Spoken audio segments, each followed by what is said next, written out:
It's a simple song with a melody that is at once both comforting and energizing, with lyrics that are somber but optimistic. We Shall Overcome, the anthem for the civil rights movement in the 1960s. Inarguably one of the most important songs of the 20th century. But why does this song still ring true, still endures, all these years later?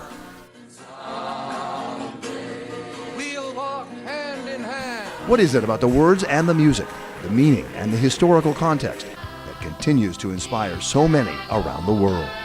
Even President Obama used the phrase last week. The threat from terrorism is real, but we will overcome it. We will destroy ISIL and any other organization that tries to harm us. As I will show in this term project for my Music, Media, and Society class, the enduring relevance of We Shall Overcome is much more than just impressive. It's profound. The history of this song proves the theory of media studies professor Anahid Kasabian that all music always refers to other music. It's true with this song, and not just because of the music and lyrics, but also because of how it continues to inspire, continues to bring light to darkness. And so my thesis going forward in this project is that We Shall Overcome refers not just to other music, but also to the message that this particular music has always carried, that hope and goodwill eventually triumph over oppression and evil.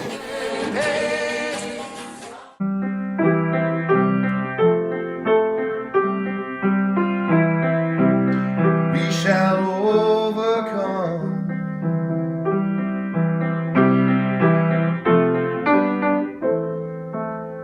I think one of the reasons this has endured so much is the power of the collective over the individual in the song. The we shall overcome, rather than the pronoun I that was, by the way, in the original version when it was written more than a century ago. I shall overcome. Doesn't have quite the same powerful ring, right?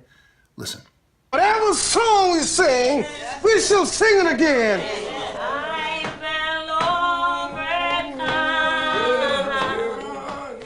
On Johns Island, South Carolina, they continued for years to sing the original song. Notice it's I will overcome, with words written by Reverend Charles Tindley in 1903. I'll be all right. The tune actually came from a song popular in black churches long before that, a song the great blues musician Taj Mahal says he was taught by his mother. Oh, deep in my heart, I do believe I'll be all right someday. It sounds different, right? It's the I that sounds different. The we part of We Shall Overcome seems to wrap itself around what Canadian professor Stephen Brown, who studies the brain and music, what he describes as music's role in defining social identity. Music as a kind of spark for group communication and promoting the group, or in the case of We Shall Overcome, promoting the cause. Any cause where a group fights an oppressor, something big and bad. That's what I'm going to look at in this term project, how We Shall Overcome does in fact overcome, how it empowers people who sing it to push ahead together and hand in hand, not just back then, but also now and going forward.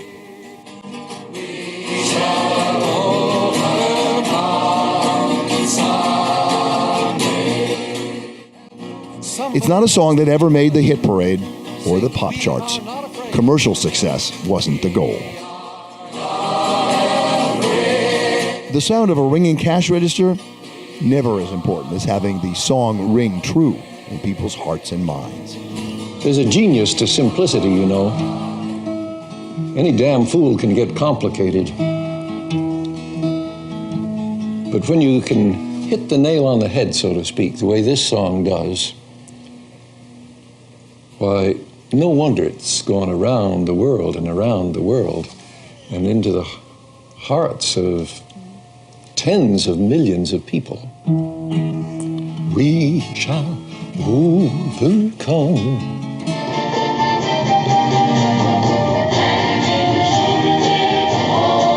Those tens of millions of people living in dozens of countries, giving this song a global reach.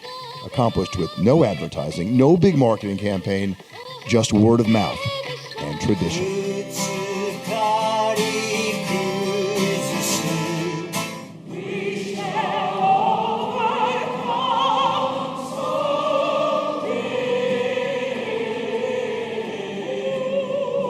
When people ask if music ever really changes the world, We Shall Overcome overcame.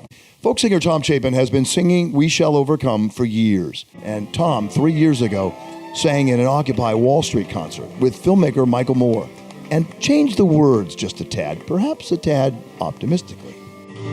We have overcome.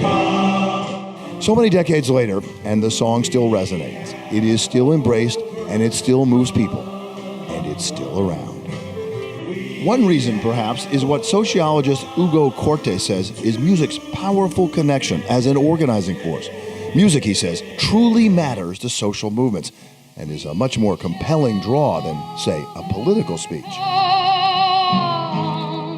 As the late civil rights activist Julian Bond put it in an interview back in 1988, you can go anywhere in the world today and there's somebody singing this song. There's somebody in some movement singing this song. And I wouldn't be surprised if when we colonize the moon that there'll be these little green people up there joining their antenna together and they'll be singing or chirping something and it'll be We Shall Overcome. Media studies professor Jose Van Dyck suggests that music retains emotional reactions, something that helps explain why a song like We Shall Overcome endures over the decades. We react emotionally to the song, and we bond with it. The German Marxist philosopher Walter Benjamin, critical of things inauthentic, understood the importance of music, saying it creates group-level cooperation, which can create, in turn, a symbolic feeling of equality and unity. Organizers and musicians like Peter Yarrow, of course, understand the strong pull. We've sung it on marches. We've sung it with Dr. Martin Luther King. Now it's time for you to learn it. Yarrow encourages his audiences to sing along, getting involved, using Benjamin's group-level cooperation theory. We shall all be free. We shall all be free. There are a lot of people in America that were fence sitters or who were just not about to think of the possibility of change and alteration. And it were dead against it. But when they heard the music, something human was touched that was undeniable. We shall overcome. Thank God. We shall overcome someday.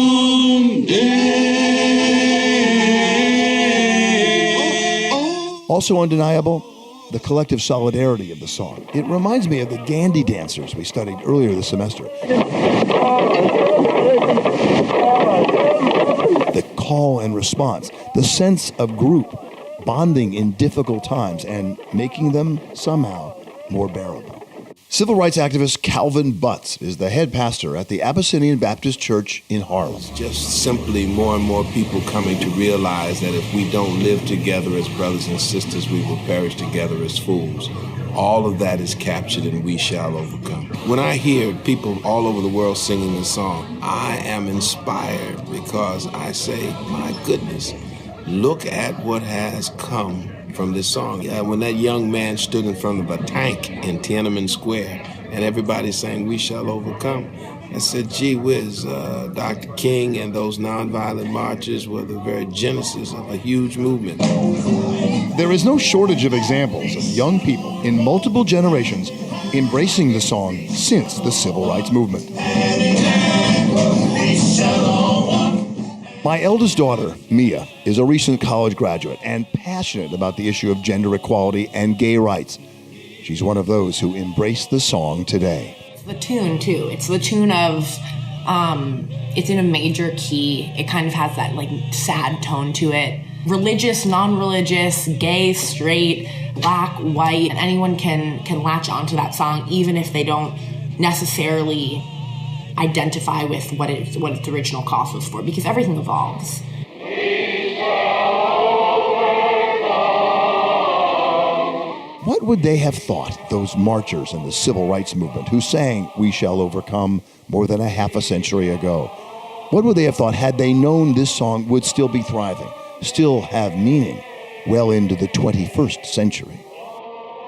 Down in my heart. The civil rights activists certainly knew the history of the song back then, knew how it was sung for the first time for social justice in a 1945 tobacco strike in Charleston, South Carolina. Labor, the first movement to actually use the song. When we first started singing it, I thought it was kind of silly. But as the strike went along and we continued singing it, it gave me a whole lot of encouragement and believing that we would overcome, and it made me stuck that much closer to the strike, fight that much harder, and we did overcome. We won it. The evolution of the song after that was a desegregated affair. Activist and folk singer Pete Seeger was taught the song at the Highlander Folk School in Tennessee, which served as a kind of training camp for activists. Seeger added a couple of new verses, including,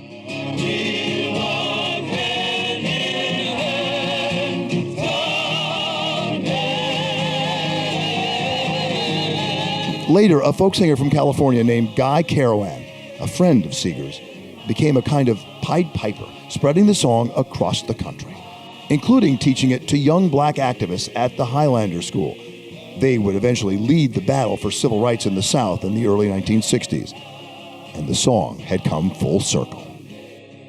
In 1959, that way of singing "We Shall Overcome" was literally unknown around the South.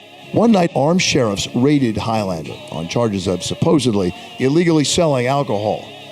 Staffers thought it was harassment. So while the sheriffs were there, people started humming and singing "We Shall Overcome." They were led by 12-year-old Jamila Jones, who would later become a member of the group called the Freedom Singers. We are not afraid.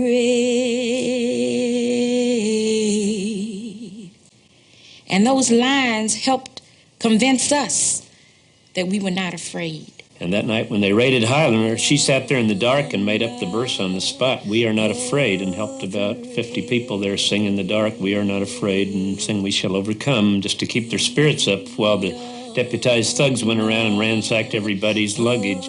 I remember the song "We Shall Overcome" from my early teenage years, and I heard the words directly from Dr. Martin Luther King, who spoke at my synagogue, Temple Israel of Hollywood. It was February 26, 1965, my 15th birthday, and it was, looking back, my best present ever. King was introduced by our senior rabbi, Max Nussbaum, himself a survivor of Nazi Germany. And I consider it a distinct privilege to give you at this point Dr. King, Dr. Martin Luther King. King's speech was the most powerful I had ever heard.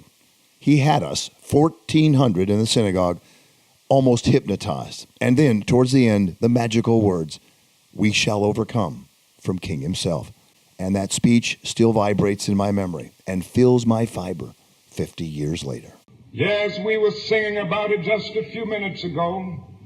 We shall overcome. We shall overcome. Deep in my heart, I do believe we shall overcome. And I believe it because somehow the arc of the moral universe is long, but it bends toward justice. We shall overcome because Carlyle is right. No lie can live forever. Later in college, during my days of protesting, "We Shall Overcome" had a powerful historical meaning to the anti-war movement. Many thought it was a bit tame compared to the increasing militancy of the anti-war movement, but the power of the song as an organizing tool always overcame its perceived deficiencies. There is no cause for pride in what... Perhaps a watershed moment in the history of "We Shall Overcome" was delivered by President Lyndon Johnson in Washington back in 1965, 3 weeks after I heard Dr. King in Hollywood, and 1 week after the first march over the bridge in Selma, a march so violent, so ugly, they called it Bloody Sunday. President Johnson, faced with the civil rights revolution down south, making perhaps the speech of his life about civil rights and asking Congress to take action and do the right thing. Their cause must be our cause too. because it's not just Negroes, but really it's all of us who must overcome the crippling legacy of bigotry and injustice. And we shall overcome. Was the president embracing the concept or appropriating it? There were some who raised the appropriation issue back then, the same concept we studied this semester, co-opting and taking possession of, in this case, a cultural icon, the clarion call for equality. But the criticism seemed less important here, with the country's Southerner-in-chief talking about wasting our time maintaining the barriers of hatred and terror. I say to all of you here and to all in the nation tonight, that those who appeal to you to hold on to the past do so at the cost of denying you your future. We shall overcome.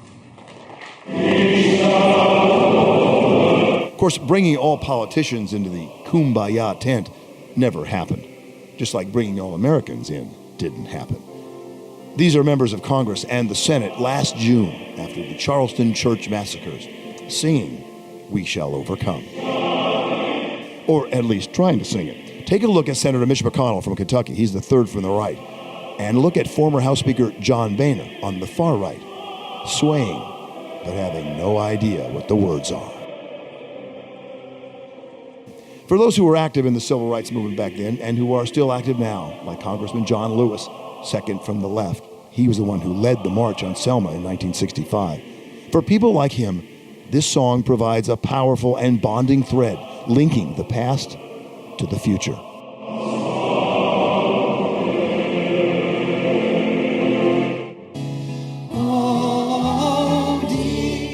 Perhaps no one alive today sings "We Shall Overcome" with more socially connective tissue than Peter Yarrow of Peter, Paul, and Mary. Peter sang it at the March on Washington. He sang it to Palestinians and Israelis in Hebron last spring. And he sang it to demonstrators at the Occupy Wall Street protests in 2011. I interviewed Peter last month. And when this song was sung in the civil rights movement, yes, it was about that era, that time, but now it's grown in importance way beyond that, because it does say we belong to each other and we have to live that way or we're not going to survive. The last word in this project goes to Pete Seeger, who died last year at the age of 94.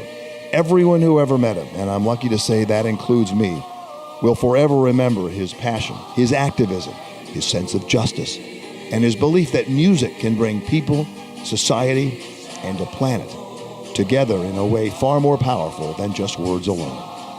That's how he viewed "We Shall Overcome."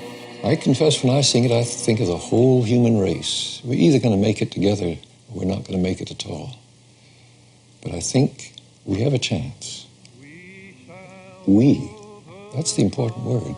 We will overcome. We shall overcome.